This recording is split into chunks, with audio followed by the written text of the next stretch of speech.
in this campus.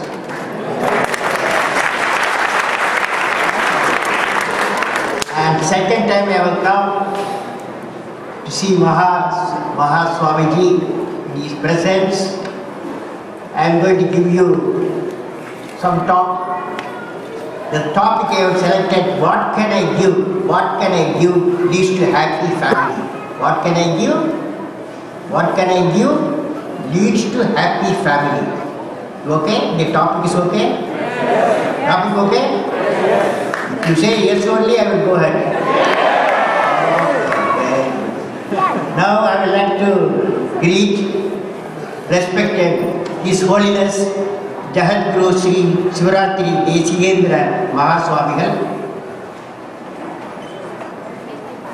and Reverend Casman, and today Sunday he did not go for his church.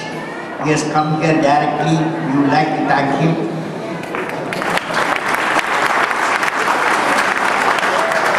Dr. Subhas Malgan, Shri Amarnath Gowda, my friend Dr. B. Suresh, Mr. Vishwamitra, all of you friends, the man who introduced me in a beautiful way, Mr. Pratik, and all of you, my greetings. Particularly, I understand you are from Maryland, particularly from the Gettysburg place, and I find lot of children, lot of youth. I have prepared talk for the grown-ups. So I am going to take off somewhere for the children and the young people, you don't mind.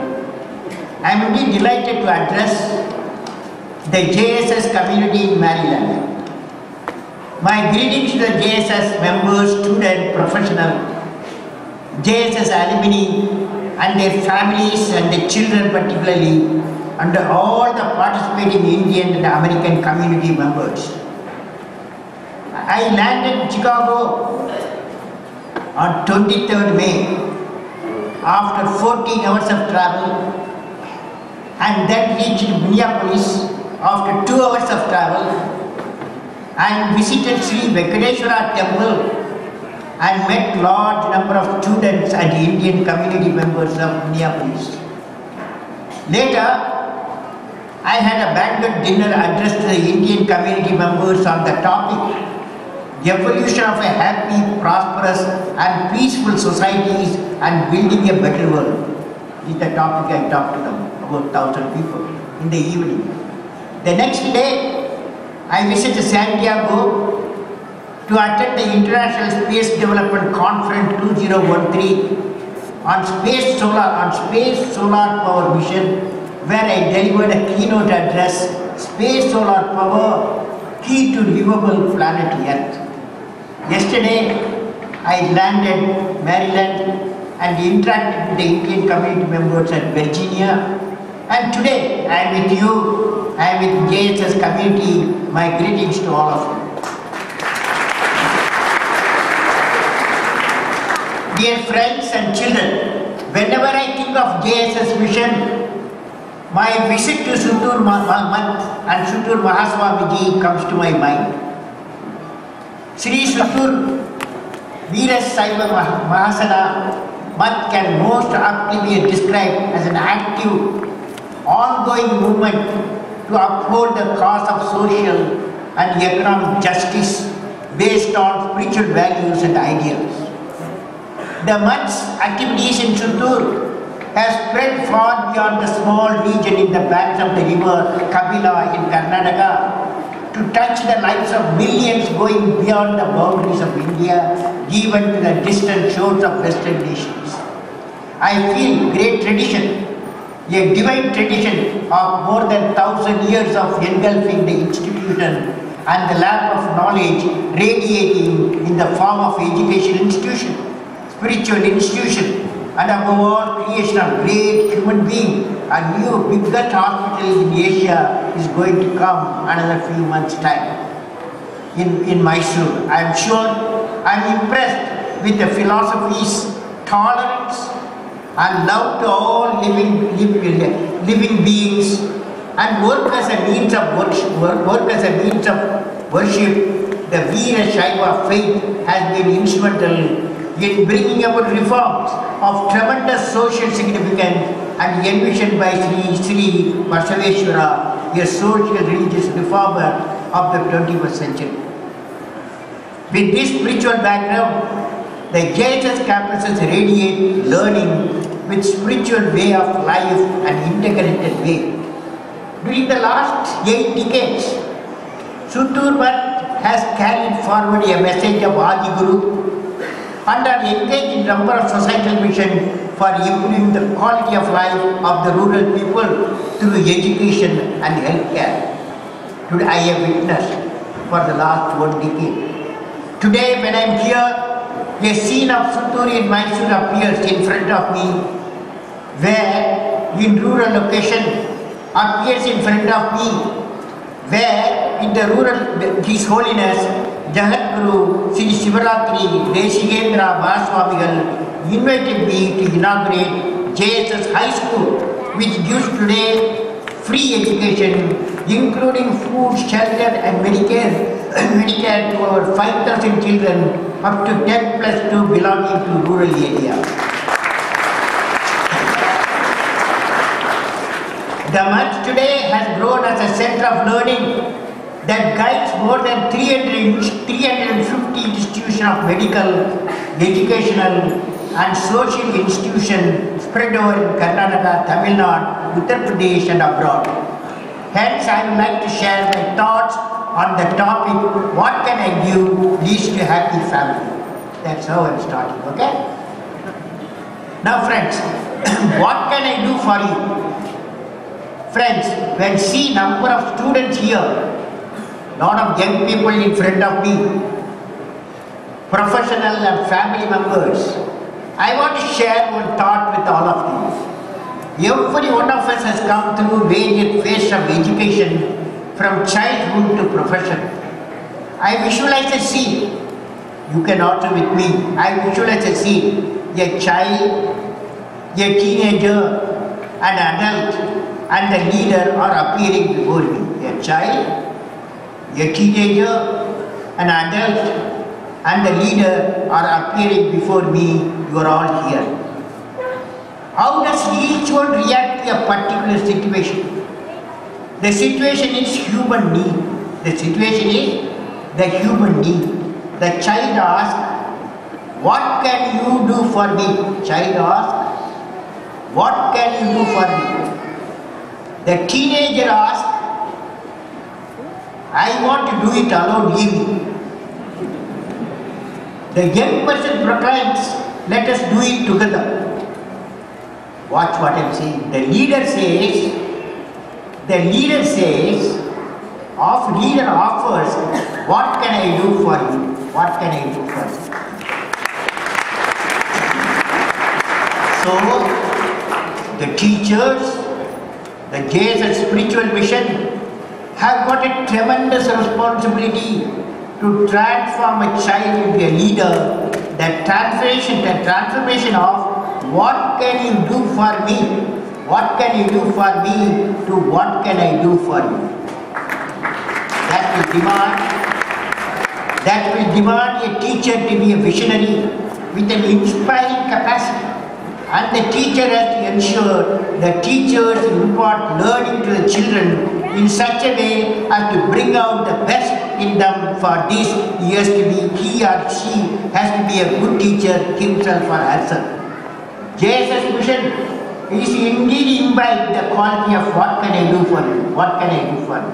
In every youth which they come across during the mission, I am sure the best of creativity among the students will emerge by integrated influence of principals, teachers, parents and students through the teaching of JSS mission. My greetings to all of you. Friends, let me share an experience, since there are teachers, there are families, there are students and there are JSS spiritual mission leaders. In December 2011, I was in a village called Paramur near Kochi, Kerala. I went to a village to inaugurate a program called Sastrayan, which means science propagation. During the program, the president of Paramur Panchayat Board and the local MLA said, the mission of Sastrayan in Paramur is to ensure preparation of 2,000 students from different schools towards attaining eligibility for entrance engineers, scientists, doctors, qualified managers and civil service officers. This action will empower 2,000 families of the village. My inaugural address to Paramur audience consists of 5,000 students and family members was Science Empowers the Nation. After my address, there were hundreds of hands put up for asking questions.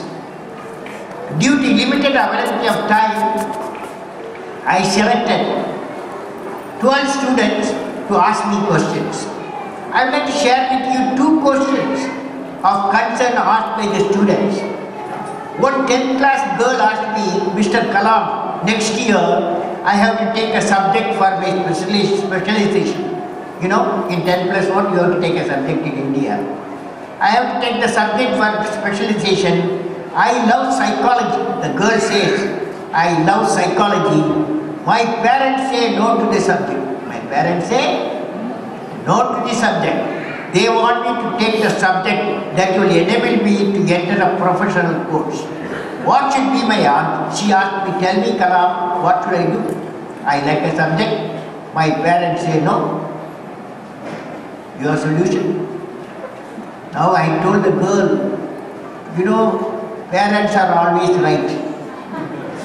Because they borrow money, they get the loan to educate the children. Naturally, because of love they are doing. Now, as a teacher, I am a teacher. As a teacher, I love the girl because whatever she loves, that should be subject she should learn. So I was with the student. Whereas the parents with the girl. Now I said, I can talk to your parents. Definitely can talk to your parents. I tried to convince on behalf of you. At that time, something happened. Both father and mother in the enclosure of the parent, they were sitting. They got up. They said, Mr. Kalam, we have decided because your wish is my daughter has to take psychology. We have decided to allow our child to become the psychologist. Now that was a good news. Everybody cheered up, cheered the parents, and the girl also happy. I did a good thing on that day. Now, the frightening issue comes next. Next is the most important question was from an 8th class boy called Vishnu, who has come from a faraway environment from the city. He was nervous and represented the youth in Indian village environment. We have got 600,000 villages. The boy started telling his name. My name is Vishnu. I don't know what should I ask. When he said, everybody laughed, like what you are doing. I don't know what should I ask. I am nervous. I have not asked any question in my class. Last 7 years. I need you to have confidence. I am not gaining the confidence through education during the last 7 years. I am afraid to talk to my teachers. I am afraid to talk to my friends.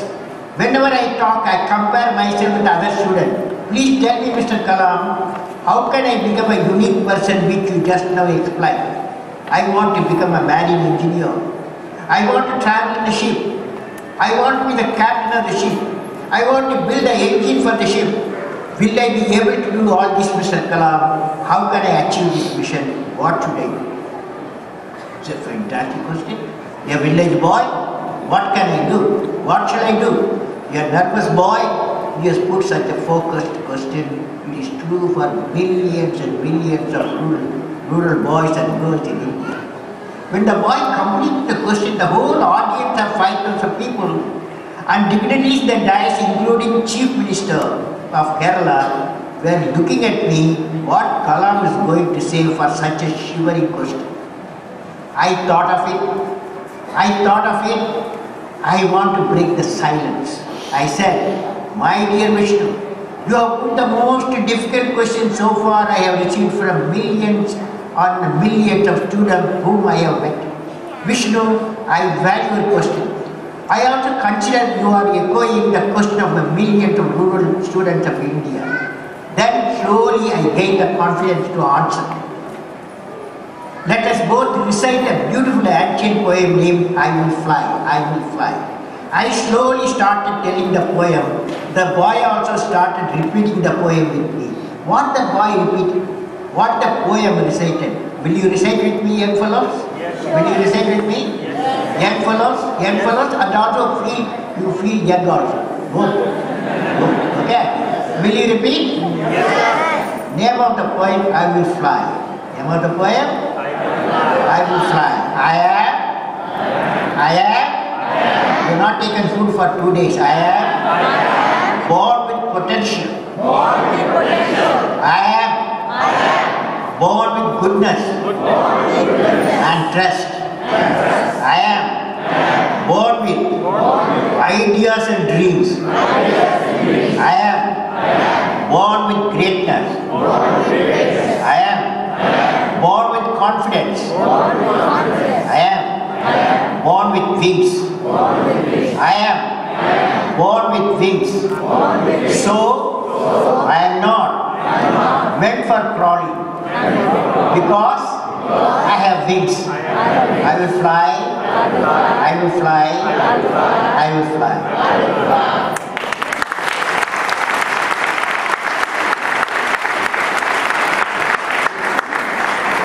When the boy Vishnu finished reciting this poem, he was in tears. Vishnu said, he has gained confidence, he will win and run off. Okay, that's the story. Okay?